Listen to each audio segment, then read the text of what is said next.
घनच्छन्न दृष्टिर्घनच्छन्नमर्कम् यथा मन्यते निष्प्रभं चातिमूढः तथा बद्धवद्भाति यो मूढदृष्टिः स नित्योपलब्धिस्वरूपोऽहमात्मा। मूल श्लोक तो व्याख्या हो गई थी। घनच्छन्न दृष्टि, इसलिए टीका से ही कर लो। घनेन मेघेन छन्ना इति घनच्छन्ना। घनेन, घन यानी मेघ, घनेन इति मेघेन, छन्ना आच्छन्न इति घनच्छन्ना। दृष्टि ही दर्शनम, दृष्टि का अर्थ है दर्शन। चक्षुः दृश्यते अनेन इति दर्शनम, जिसके द्वारा देखे जाते हैं। किसके द्वारा देखते हैं? चक्षु के द्वारा। इसलिए दृष्टि क्या है? चक्षु। घनच्छन्न दृष्टि, मेघ से आच्छन्न दृष्टि चक्षु है जिसका, उसको क्या कहेंगे? घनच्छन्न दृष्टि ही। जिसका चक्षु मेघ से ढका हुआ है उसको कहेंगे घनच्छन्न दृष्टि।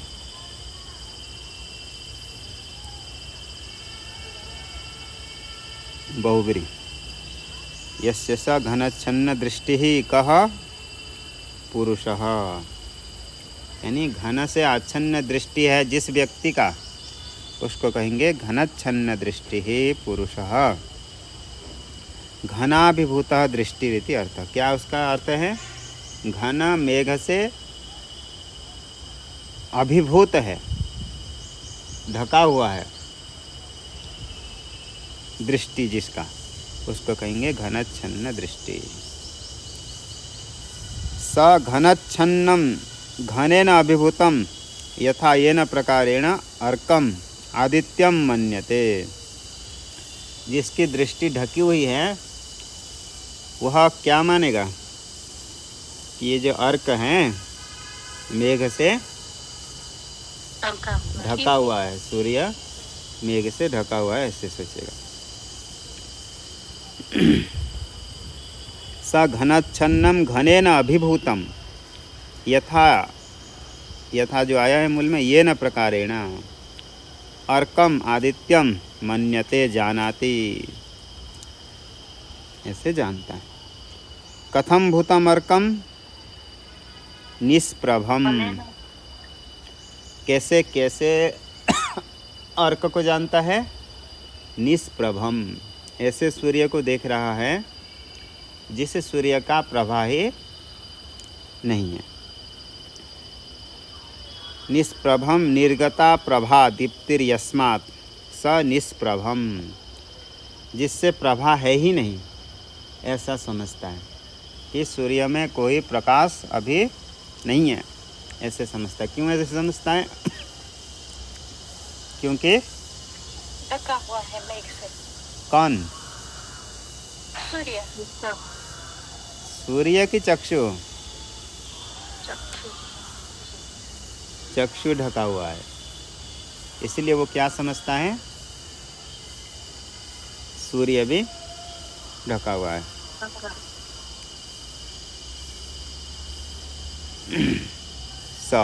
चक्षु कैसे मेघ से ढका होगा? सूर्य कैसे ढक जाएगा मेघ से?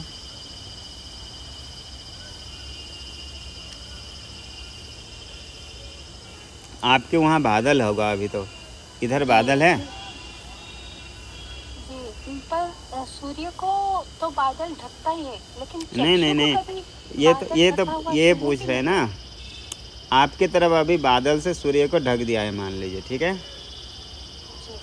हमारे इधर तो नहीं ढका हुआ है, धूप आ रही है, तो क्या वास्तव में सूर्य को ढक दिया बादल?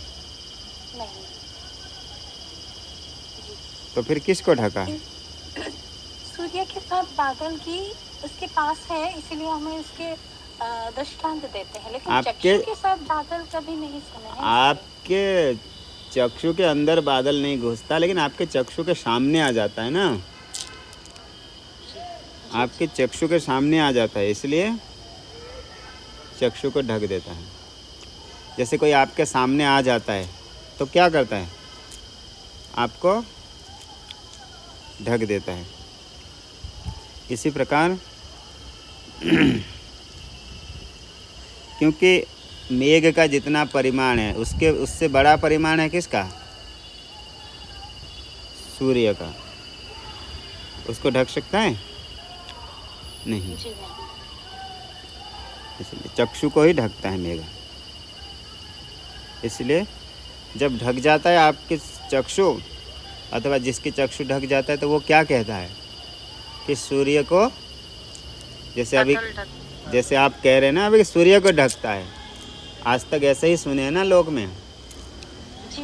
क्या सुने कि सूर्य को बादल ढक देता है, क्योंकि ये मूढ़ लोगों को क्योंकि संसार के लोग हैं तो इसीलिए देखो कह रहे कि ननु अल्प परिमाणेन कथम महत् परिमाणस्य रवेर्छन्नम त्वं मन्यते इति आशंक्याः। जैसे लोग मानते हैं ना, आप लोग केवल कहे कि सभी मानते हैं, व्यवहार में सब लोग ऐसे कहते हैं कि बादल आज तो ढक दिया है, ऐसे कहते हैं। मतलब कैसे ऐसे हो सकता है। ननु अल्प परिमाणेन कथम महत् परिमाणस्य रवेः छन्नत्वम। जो अल्प परिमाण है मेघ, महत् परिमाण किसका है, सूर्य। तो कैसे उसको ढक सकता है। त्वं मन्यस्ते, ऐसे कैसे मानते हो कि सूर्य को ढक दिया है। बोले कि चाति मूढ़ अति मूढ़, बोले क्योंकि विवेक नहीं कर पाता है। अति मूढ़ अतिशयन विवेक रहितः इत्यर्थ, क्योंकि विवेक नहीं करता ही कैसे ढक सकता, क्या है उसके के पीछे जो कारण है उसको विचार नहीं कर पाता है, इतना विवेक नहीं कर पाता है। इसीलिए ऐसे कहता है कि सूर्य को बादल मेघ ढक दिया है, ऐसे कहता है। दृष्टांत मुक्त्वा दाष्टान्तिकमाह, इसी प्रकार दृष्टांत को बता करके दाष्टान्तिक को कह रहे हैं। जैसे बोले संसार भी किसको लेकर के दिख रहा है, अज्ञान को लेकर के दिखता है। बोले ब्रह्म तो ज्ञान स्वरूप है, अज्ञान उसमें कैसे हो सकता है। ये प्रश्न नहीं है, ये सबसे बड़े प्रश्न है। मूल आक्षेप तो यही है, ब्रह्म तो ज्ञान स्वरूप है तो उसमें अज्ञान कैसे रह सकता है, ऐसे कहते हैं। वास्तव में तो अज्ञान है नहीं है, प्रतीति होती है इसलिए उसको है, ऐसे कहते हैं। दृष्टान्तम उक्त्वा दाष्टान्तिकमाह तथा आदित्य विपरीत भान प्रकारेण बद्ध संसारी।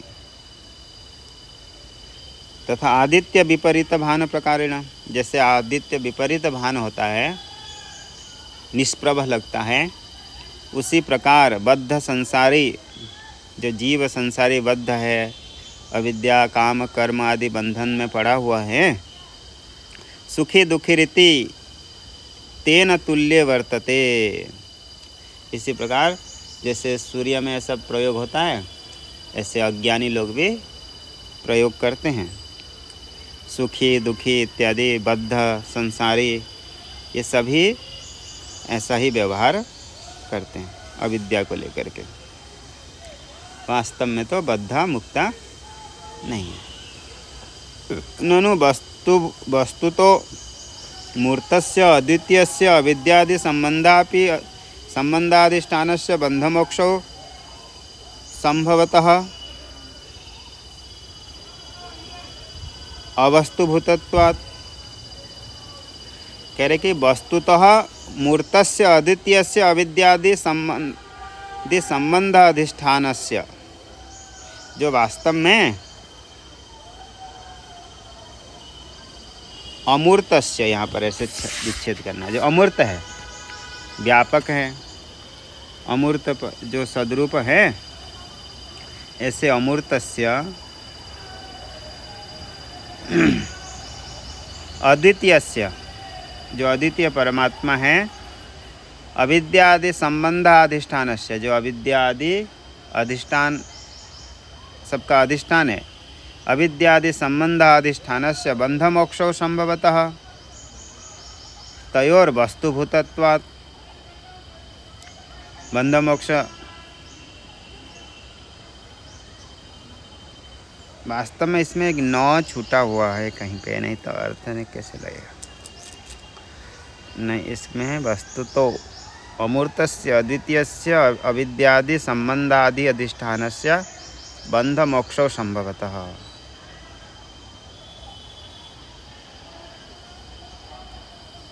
अच्छा, न संभवतः, अथवा इस प्रकार अर्थ करेंगे, हो जाएगी ऐसे कि वस्तुतः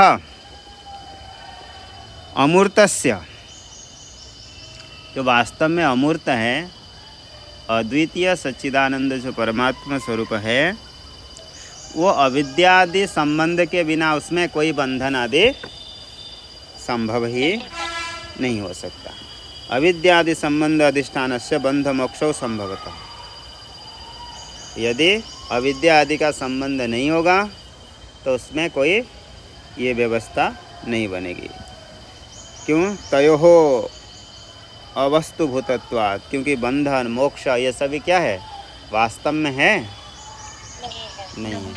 बिना अविद्या के बंधन भी नहीं कि मोक्ष भी नहीं। जैसे मांडुक्य कारिका, न तदुक्तम श्रुतौ न निरोधो न चोत्पत्तिर न बद्धो न च साधकः न मुमुक्षुर न वै मुक्ता इत्येषा परमार्थता। तो वास्तव में क्या है, न निरोधो न चोत्पत्तिर न बद्धा न च साधकः। वास्तव में जो अद्वितीय पारमार्थिक आत्मा है उसकी उत्पत्ति होती है नहीं। न निरोधो न चोत्पत्ति न बद्धा, वास्तव में बंधन में है नहीं। बंधन होगा तो मुक्ति की अपेक्षा है, बंधन भी नहीं है पारमार्थिक में और मुक्ति भी नहीं है। मोक्ष ही नहीं है तो साधक भी होगा नहीं। न बद्ध न च साधकः न मुमुक्षुः न वै मुक्तः। वह वास्तव में मुमुक्षु भी नहीं है, न वै मुक्तः। मुक्ति नामक कोई पदार्थ हो तो क्या बनेगा, मुमुक्षु। जब सदा ही आनंद स्वरूप है, कोई मोक्ष आदि है ही नहीं, प्राप्ति ऐसी, इसे मुमुक्षु भी नहीं है। न वै मुक्तः, मुक्त भी नहीं मुमुक्षु भी नहीं। बंधन की अनुभव हो रहा है इसलिए क्या प्रयोग करते हैं, मुक्त। इसलिए इत्येषा परमार्थता, मतलब ये पारमार्थिक अवस्था है। व्यवहारिक अवस्था में है पारमार्थिक अवस्था में सदा आनंद स्वरूप है और उसी में स्थित रहे।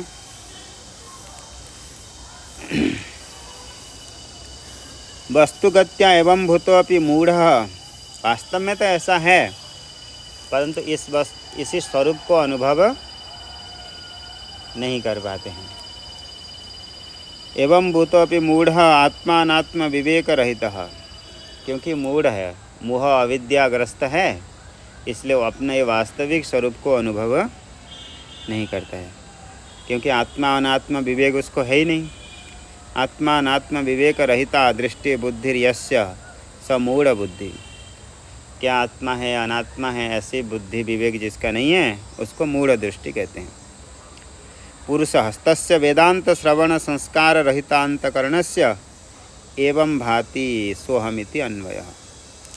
बोले इस प्रकार की अवस्था क्यों होती है, मूढ़ अवस्था, क्योंकि वह व्यक्ति वेदांत श्रवण नहीं करता है और वेदांत श्रवण का संस्कार उसके अंतकरण में नहीं है, इसलिए वो उसको ऐसे अपनी पारमार्थिक स्वरूपता का बोध नहीं होता है।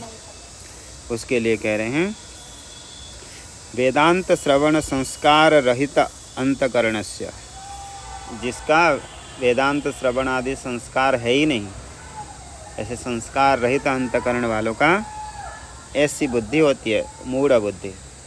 नहीं तो कहाँ बताए, कौन बताएगा कि अब आनंद स्वरूप हैं, सच्चिदानंद स्वरूप हैं?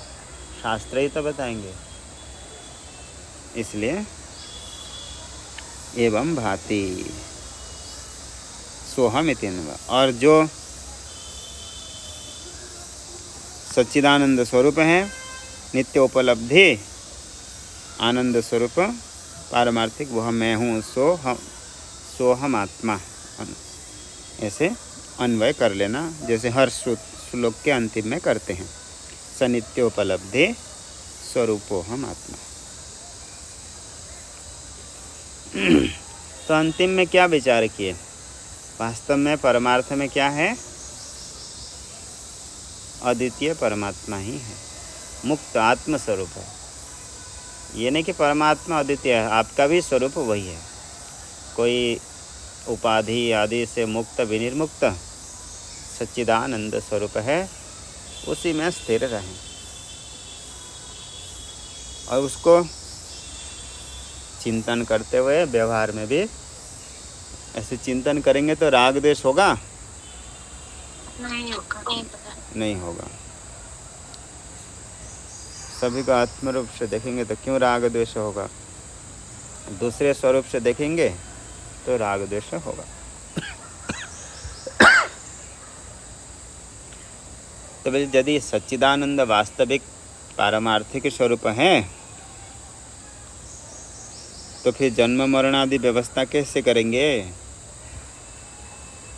इसको लेकर के फिर संशय होगा। तो कर्म ही नहीं है पारमार्थिक में, तो कौन से कर्म से व्यवस्था करेंगे? बंधन युक्त कर्म तो है। बंधन युक्त के पारमार्थिक में क्या है?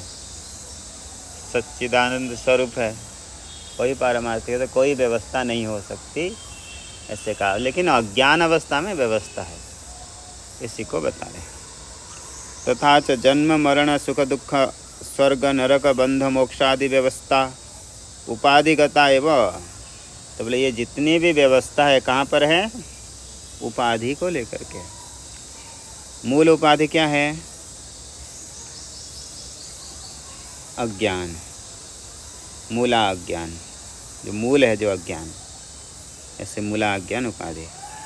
उसी से लेकर के आगे कार्य अंतकरण आदि, आगे आगे बहुत सारे उपाधि जोड़ते हैं। एक दो उपाधि के बाद भी उपाधि चाहिए होता है। जैसे डॉक्टरेट उपाधि, आचार्य उपाधि, महामंडलेश्वर उपाधि, महंत की उपाधि। तो उपाधियों के भी उपाधि, उसके भी ऊपर उपाधि। बोले आत्मसंतुष्टि नहीं है तो क्या करें? श्री श्री श्री भगवान के नाम पे तो एक श्री लगा देते थे, श्री श्री, श्री नारायण, श्रीमन नारायण, श्री राम। तो महात्मा लोग बोले कि एक दो श्री से क्या होता है? श्री श्री श्री अनंत 1008 श्री पहले ऐसे लगाते थे, 1008। अब किनका गुरु जी के प्रति बहुत ज़्यादा श्रद्धा है तो बोलते हमारे गुरु जी 1008 नहीं हैं, अनंत श्री, इतने श्री हैं उनके कि अनंत श्री उपाधि। श्री श्री श्री अनंत श्री विभूषित स्वामी। तो इसी प्रकार उपाधि के ऊपर उपाधि, ऐसे चलता रहे। तो सबका मूल उपाधि है अज्ञान। अज्ञान उपाधि होगा तो अंतकरण, मन आदि, सूक्ष्म शरीर। सूक्ष्म शरीर के साथ जब भोग का आयतन होगा तो स्थूल शरीर। शरीर में भी फिर स्त्री पुरुष की उपाधि, फिर उसमें जाति की उपाधि, फिर उसके बाद वर्णाश्रम की उपाधि, वर्ण की उपाधि, आश्रम की उपाधि, अपने स्थान की उपाधि। मैं इसी क्षेत्र का हूँ, मैं पुण्य क्षेत्र का हूँ, देवभूमि में हूँ, जन्म हुआ है। इसी प्रकार से उपाधि, सारे उपाधि को लेकर के ही व्यवहार है। बंध मोक्षादि व्यवस्था उपाधिगता एवं आत्मनि सर्वधर्मातीते केवले निरस्ता अविद्यातः। सभी धर्म से अतीत केवल निरस्त अविद्यातः, जो सकल धर्म से अतीत केवल निरस्त अविद्या, जिसकी अविद्या आदि नष्ट हो गए, तत्कार्य संबंधे भ्रम मात्र प्रतीयते। जब अविद्या आदि सभी निरस्त हो जाते हैं, केवल अथवा केवल सच्चिदानंद स्वरूप में निरस्त अविद्या तत्कार्य संबंधे भ्रम मात्र प्रतीयते। उस सच्चिदानंद आत्मा के साथ अविद्या का संबंध होकर के भ्रम मात्र से ही प्रतीति होती है, वास्तव में नहीं है। केवले, जो सर्वधर्मातीते, सभी धर्म से अतीत है, रहित है, निर्गुण है, निष्क्रिय है, केवल है यानी अद्वितीय है, निरस्त अविद्या तत्कार्य संबंध है, जिसमें अविद्या अविद्या के कार्य का संबंध है ही नहीं, उसमें भ्रम मात्र प्रतीयते। यह संसार कैसा है? भ्रम मात्र ही प्रतीति होती है, वास्तव में ऐसा नहीं है। इति दृष्टांत पूर्वक माह, ऐसे दृष्टांत पूर्वक बता रहे हैं। उपाधो यथा भेदता सन्मणीनाम्, यथा भेदता सन्मणीनाम्, तथा भेदता बुद्धि भेदेषु तेपि, तथा भेदता बुद्धिभेदेषु तेपि, यथा चंद्रिकाणां जले चंचलत्वम्, यथा चंद्रिकाणां जले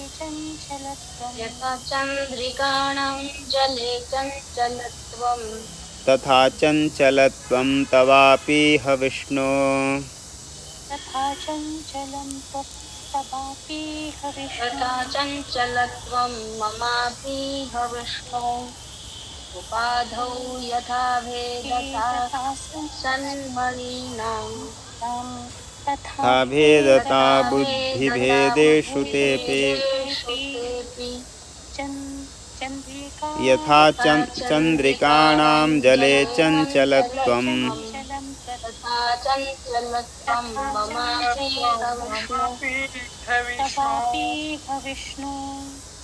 चंचलत्वम, इसको नहीं पढ़ पा रहे, चंचल, चंचल का चंचलत्वम। उपाधौ यथा भेदता सन्मणीनाम,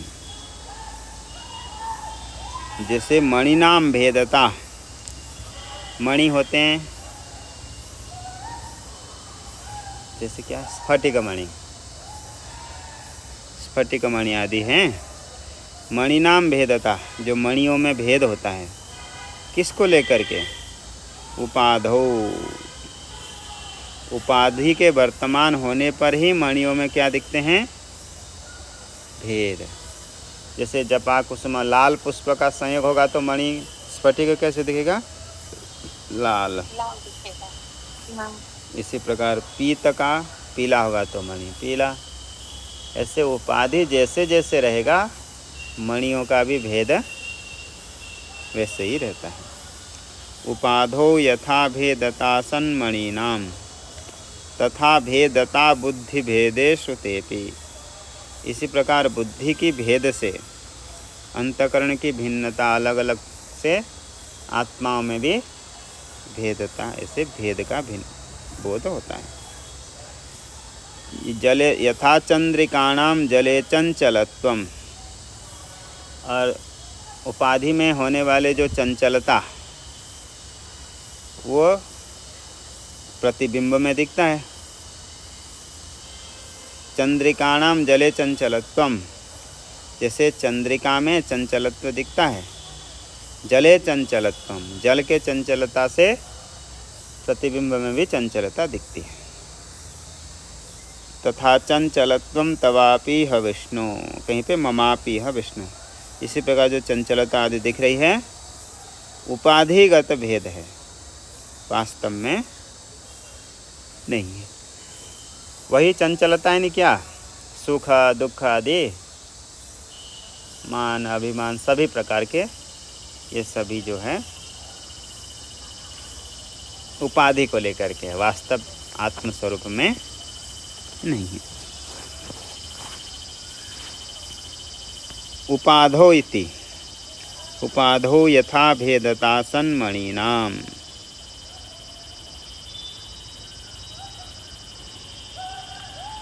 इसका टीका बहुत है, सोचा तो पूरा नहीं हो पाएगा आज तक। उपसमीपे आधीयते स्थाप्यते यह स उपाधि जपा कुसुमादि। उपसमीपे, जो समीप में जो वस्तु होता है उसमें अपने गुण को जो आधान कर लेता है उसको क्या कहते हैं, उपाधि।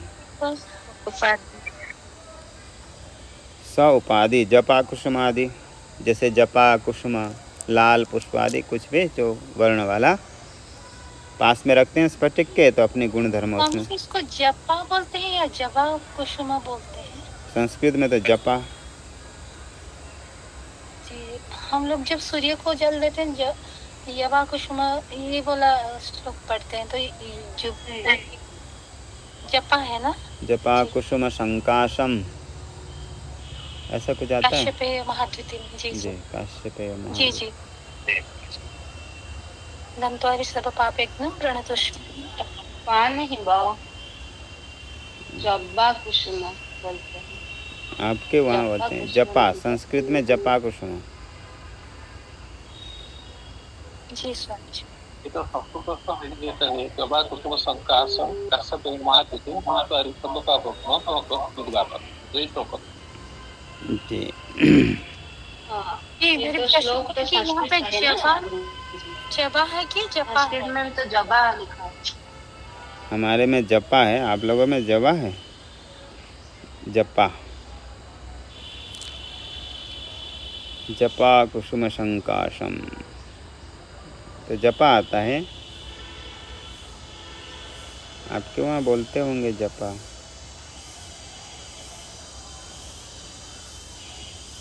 गुरुजी, श्लोक में भी तो जबा कुसुम ये लिखा है ना, श्लोक तो संस्कृत का ही है।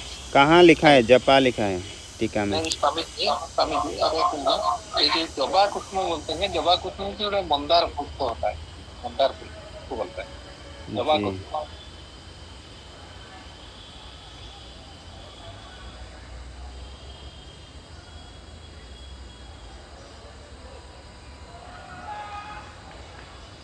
वही हिंदी में जवा गुड़हल का जो उसको बोलते हैं, और संस्कृत में जपा कुसुम बोलते हैं। गुड़हल मालवेशी परिवार का है। जवा कुसुम हिंदी में बोलते हैं, जवा कुसुम। गुड़हल संस्कृत में जपा कुसुम। चलो ठीक है, जपा कुसुम।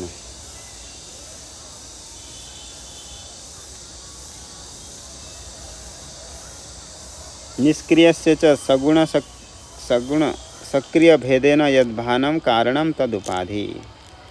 जैसे उपाधि जपा कुसुमादि निर्गुणस्य निर्भेदस्य निष्क्रियस्य च, निर्गुण निर्भेद निष्क्रिय जो परमात्मा स्वरूप है, आत्मा है, उसका सगुण सक्रिय भेदेन यत् भानम कारणम तद उपाधि, जो सगुण रूप से दिखता है, क्रियावान इत्यादि सभी उपाधि को लेकर के उसका कारण है उपाधि। तदेव दृष्टांत पूर्वकम आह, उसी बात को दृष्टांत पूर्वक दिखा रहे हैं। सन्मणिनाम इति विशुद्ध मणिनाम, जो स्वच्छ मणि है, यथा येन प्रकारेण जपा कुसुमादि इंद्र नीलमणि आदि संबंधात, जपा कुसुम इंद्र नीलमणि आदि संबंधात तम उपरागम अवाप्य, उपराग यानी संबंध को प्राप्त करके शुद्ध स्फटिकादीनाम अपि तत्तदाकारेण भानं भवति। शुद्ध स्फटिक का भी उसी आकार में प्रकाशित होता है, भान होता है। दाष्टान्तिकमाह, इसी प्रकार तेन मन्यादि प्रकारेण बुद्धिनां भेदः बुद्धिभेदः तेषु बुद्ध्यादिषु उपादिषु सत्सु ते तवापि भेदता नाना रूपता कुटस्थत्वादि रूपेण भवति। इसी प्रकार भी जो भेद होता है, ममापि बोलते तो बड़े अच्छा लगता है। इसी प्रकार जो ये भेद दिख रहा है, ये सभी उसी प्रकार से ही उपाधि को लेकर के, बुद्धि आदि उपाधि को लेकर के ही दिखते हैं, वास्तव में कुटस्थ है। तद यथा अधिष्ठान तया देहद्वयावच्छिन्न चेतनः कूटव निर्विकारेण स्थितः कूटस्थ इति उच्यते। तद यथा अधिष्ठान तया देह, जो अधिष्ठान तया, जो चैतन्य है वह अधिष्ठान है। अधिष्ठान होने से किसका अधिष्ठान है? देहद्वयावच्छिन्न चैतन्य, स्थूल शरीर सूक्ष्म शरीर का जो अधिष्ठान है वह चैतन्य कूटव निर्विकारेण स्थितः इति कूटस्थ, इसलिए उसको कूटस्थ कहा जाता है। कूटस्थ उच्यते। अज्ञान उपहितम बिंब चैतन्यम ईश्वरः, तो अभी बता रहे कि अज्ञान उपहित जो बिंब चैतन्य है वह है ईश्वर। स्वामी जी, कुटस्थ को यहाँ मतलब अच्छी ये में लिया गया है या फिर स्थूल सूक्ष्म शरीर वाले होने के वजह से? नहीं, कुटस्थ यानी चैतन्य, और स्थूल सूक्ष्म शरीर धारण करने वाले चैतन्य को ही तो कुटस्थ कहा जाता है। नहीं, मतलब ये उनकी उपाधि है। कुटस्थ इसलिए कहते हैं कि वो निर्विकार रहता है, उपाधि होने पर भी उसमें कोई विकार नहीं आता है, इसलिए उसको क्या कहते हैं? कूटस्थ। अज्ञान उपहितम बिंब चैतन्यम ईश्वरः, ईश्वर किसको कहते हैं? अज्ञान उपाहित से जो बिंब रूपी चैतन्य है। अज्ञान, देखो एक शुद्ध ब्रह्म, वह शुद्ध ब्रह्म जब अज्ञान उपहित होता है तब वो क्या बनता है? बिंब होता है, बिंब स्वरूप।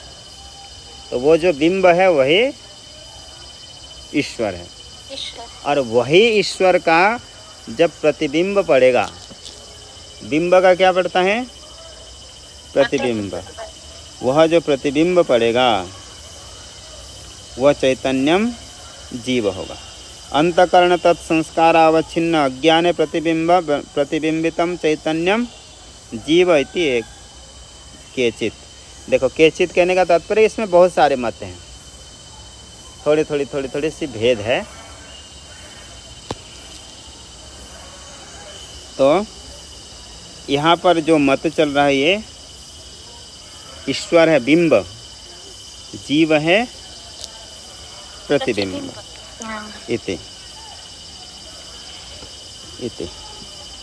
इंद्रियैरस्मिन् घट सन्निकर्षे अंतःकरणमपि अस्मि इति अस्मि द्वारा घटाकारतामेति तच्च सावयवत्व परिणम्यमानं देहाभ्यंतर घटादौ देह घटयोर्मध्ये च सम्यक व्याप्य वर्तते तत्र च देह मध्यवर्ती तद्भागो अहंकाराख्य कर्तृशब्दवाच्य भवति। चलिए, ये जल्दी जल्दी पूरा करने वाली चीज़ नहीं है, थोड़ा धीरे से बता देते हैं, भले और एक दिन लग जाए।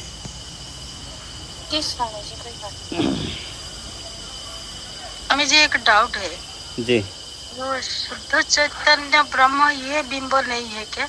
नहीं, माया उपहित ईश्वर। जैसे आपका मुख है, आपके पास दर्पण नहीं रखे हैं तो उसको बिंब कहेंगे मुख को? जी, दर्पण नहीं होने से ये बिंब नहीं होगा। बिंब नहीं कहते हैं इसको।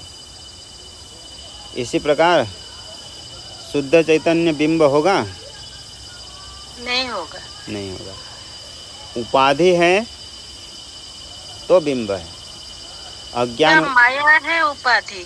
जी, माया अज्ञान उपाधि कोई भी उपाधि है तो उपाधि तो विशिष्ट माया है, उपाधि ईश्वर के पास माया उपाधि होने से जी वो बिंब हो गया। और वही बिंब का अंतकरण में जो आभास है वो प्रतिबिंब प्रतिबिंब है और जीव प्रतिबिंब, है।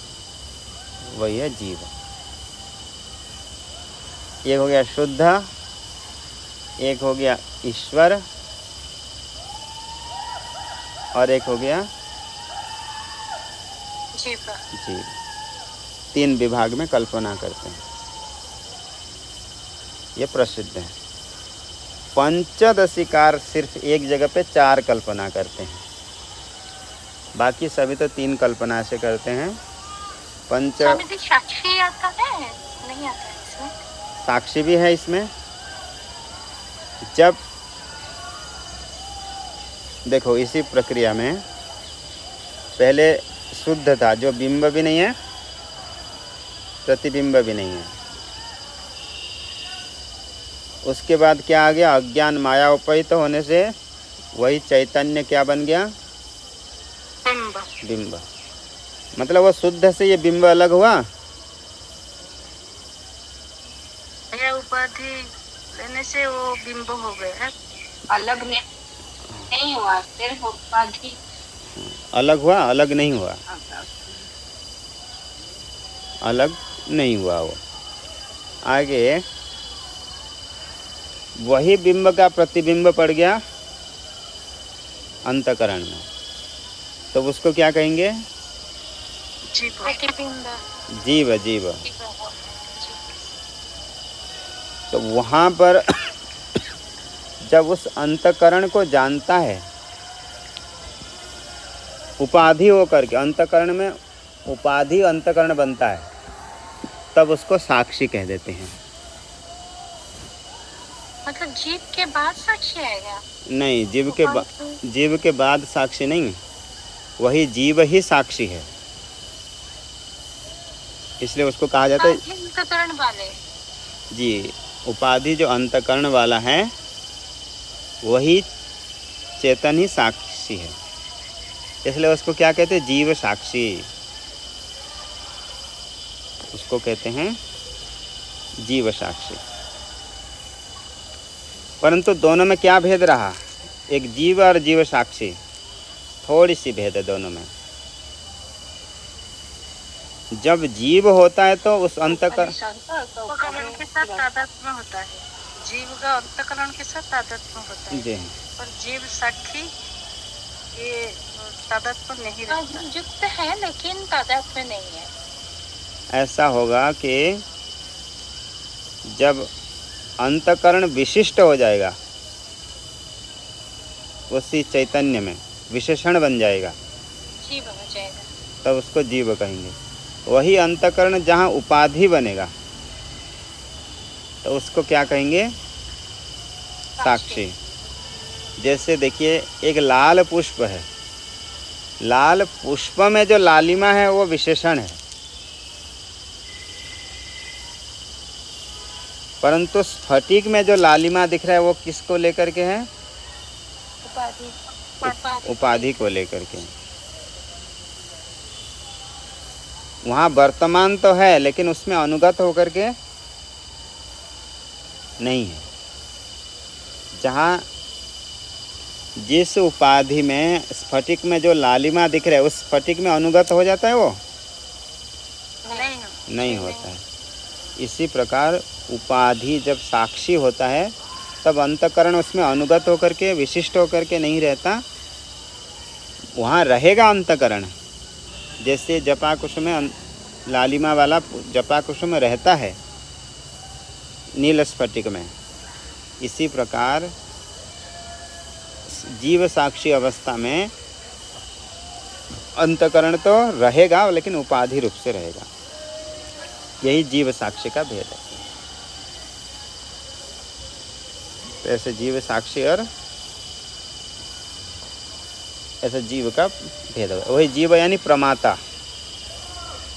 जीव को क्या कहते हैं, प्रमाता, चिदाभास ऐसे कहते हैं, विज्ञान इन सभी शब्दों से उनको कहा जाता है। मनुष्य, प्राणी, ये सभी शरीर विशिष्ट होकर के ऐसे प्रयोग करते रहते हैं। स्वामी जी, दृष्टांत को और एक बार थोड़ा सा, ताकि दिमाग में बैठ जाए। लाल पुष्प के बारे में, जो स्फटिक के बारे में बोले, मतलब साक्षी और प्रमाता के बीच में जो दृष्टांत को और एक बात बता सकते हैं ताकि दिमाग में बैठ जाए। कौन? साक्षी और प्रमाता या जीव। तो वही प्रक्रिया थी। प्रक्रिया क्या है? एक है शुद्ध, शुद्ध के बाद आ गया दृष्टांत के साथ लाल पुष्प के साथ। लाल पुष्प के साथ जैसे स्फटिक है, शुद्ध है, उसमें यदि उपाधि आ जाता है तो उसमें लालिमा आदि दिखता है। तो उसी स्फटिक में लालिमा अनुगत होकर के प्रतीति नहीं होता है, इसलिए वहाँ पर स्फटिक स्थल पर उसको क्या कहा जाएगा? उपाधि। शुद्ध है, अच्छा। और जहाँ पर जैसे लाल पुष्प कहेंगे, लाल पुष्प में वहाँ पर अलग हो पाता है लाल पुष्प से? विशेषण है। हाँ, तो वहाँ पर विशेषण बन जाता है। तो वहाँ विशेषण होने से जीव हो जाता है। इसीलिए तो जब आप विशेषण होते हैं तो अपने आप को जीव मानते हैं, ऐसे अभिमान करके प्रयोग करते हैं ना, शब्द प्रयोग करते हैं कि मैं सुखी हूँ, मैं दुखी हूँ। उससे अपने शरीर से, सुख दुख से, इन सब से अलग आप भान कर पाते हैं? जी नहीं कर पाते हैं।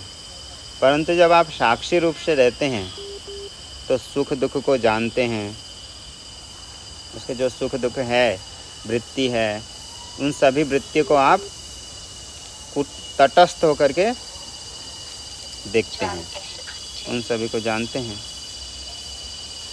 और साक्षी भी वास्तव में पूरे शुद्ध है साक्षी? नहीं, उपाधि रहता है, वहाँ भी उपाधि रहता है, पूरे शुद्ध नहीं है। जब ये अज्ञान आदि नष्ट हो जाते हैं तो पूरे शुद्ध स्वरूप में रहते हैं। तो इसी प्रकार चिंतन करते समय अनुभव करना कि आप साक्षी रूप से हैं, शुद्ध स्वरूप से। स्वामी जी, दृष्टा और साक्षी ये सेम है, होगा मतलब एक ही है? वही प्रमाता है, वो दृष्टा है। प्रमाता तो जीव है ना? हाँ, वही तो जानता है ना, दृष्टा है जो लेकिन स्वामी जी, अलग में हम दृष्टा को परमात्मा के दृष्टा दृश्य जब लेते हैं तो वहाँ पे हम परमात्मा को दृष्टा ले जाते हैं। नहीं, वो दृष्टा दृश्य अलग है। जैसे ये दृष्टा दृश्य विचार कर रहे हैं तो साक्षी किसी भी प्रमाण के वृत्ति से नहीं जानता है, इसलिए साक्षी को क्या बोलते हैं? दृष्टा आदि भी नहीं कहते हैं। दृष्टा तो वही होता है जो अनुभव प्रमाण आदि वृत्ति से, क्योंकि दृष्टा का जो व्यवहारिक ये यौगिक अर्थ होगा व्याकरण के दृष्टि से, दृष्टा का अर्थ होता है दर्शन करता, दर्शन करने वाला। जो दर्शन करने वाला चक्षुर आदि प्रमाण आदि वृत्ति से जानने वाला, दर्शन करने वाला होगा, तब साक्षी को नहीं ले सकते। साक्षी को ऐसे दृष्टा नहीं ले सकते चक्षुर आदि प्रमाण के द्वारा। जैसे अभी हम दृष्टा हैं, इसको देख रहे हैं, अभी सामने पुस्तक है, तो ये जो दृष्टा ये साक्षी रूप से नहीं है ये, क्योंकि इसमें प्रमाण आदि वृत्ति चल रही है, चक्षुर आदि प्रमाण हो रहा है, ये सभी है। जो साक्षी प्रकाशक होता है वो सूर्य के समान प्रकाशक होता है। इसमें तो बहुत जगह आया, बारंबार आया। वो किसी प्रमाण के द्वारा ऐसा दृष्टा नहीं बनता है, वो भाषक होता है बस। जैसे सूर्य जी। स्वामी जी, जागृत और स्वप्न अवस्था में आत्मा दृष्टा होकर रहता है और सुषुप्ति अवस्था में साक्षी होकर रहता है, यही ना? स्वप्न में भी साक्षी रूप से होता है। लेकिन स्वामी जी स्वप्न में तो सुख दुख का अनुभव भी होता है। हाँ, वो साक्षी सुखा उस सब अविद्या वृत्ति से उस सब को साक्षी जानता है। इसलिए तो साक्षी और प्रमाता दो हैं कि एक हैं? एक ही है, वास्तव में एक ही है, उपाधि युक्त है। एक ही है। इसलिए तो बाद में आप स्मरण करते हैं ना कि मैंने स्वप्न देखा था, आज मैंने यही स्वप्न देखा, ऐसे कहते हैं। तो आप जब स्वप्न देखते हैं तो प्रमाता होकर के स्वप्न नहीं देखते। क्यों नहीं देखेंगे? क्योंकि जो प्रमाता होकर के स्वप्न देखेंगे तो स्वप्न ही अंतःकरण का परिणाम है। तो अंतःकरण विशिष्ट वाला ही यदि स्वप्न देखेगा, अपने को देखेगा, तो कर्म कर्तृ विरोध होगा। ये जो स्वप्न दिखता है वो क्या पदार्थ है? अंतःकरण का परिणाम। अंतःकरण ही है, मन ही। हमारी जो वासना है, जागृत काल में हम जो चीज़ें अभी देख रहे हैं, सुनते हैं, बातें करते हैं, जिसमें ज़्यादा अपना ध्यान लगाते हैं, उसका संस्कार ज़्यादा रहता है। तो वो संस्कार क्या होता है? अविद्या को लेकर के निद्रा दोष के कारण फिर उद्भूत होता है। तो वो अंतःकरण उसी रूप में परिणत होकर के स्वप्न बनता है। उसको जीव देख सकता है? प्रमाता जी नहीं देख सकता, क्योंकि वो अंतःकरण ही तद्रूप से परिणत हो रहा है। तो वही अंतःकरण विशिष्ट होकर के अंतःकरण के कार्य को देखेगा, परिणाम को नहीं, कर्म कर्तृ भाव आ जाए जी, तो दोष। इसलिए उसको साक्षी देखता है। अविद्या के अंतःकरण का जितने भी वृत्ति हैं और अविद्या के जितनी वृत्तियां हैं, इन सभी वृत्तियों को कौन जानता है? साक्षी। इन सभी को साक्षी जानता है। इसलिए स्वप्न को भी कौन जानेगा? साक्षी। साक्षी ही उसको जानेगा। लेकिन प्रयोग हम करते हैं कि हम देख रहे हैं, क्योंकि हमारा वही तो स्वरूप है ना, साक्षी हमारा ही तो स्वरूप है। साक्षी में कोई इंद्रिय आदि नहीं है, इसलिए कोई व्यापार करके बोलेगा कि मैंने साक्षी देखा था। कोई अलग पदार्थ तो है नहीं, इसलिए प्रमाता रूप से आके वो ऐसे प्रयोग करता है। क्योंकि दोनों अभेद है ना, एक ही तो है। आगे कल ओम पूर्णमदः पूर्णमिदं पूर्णात्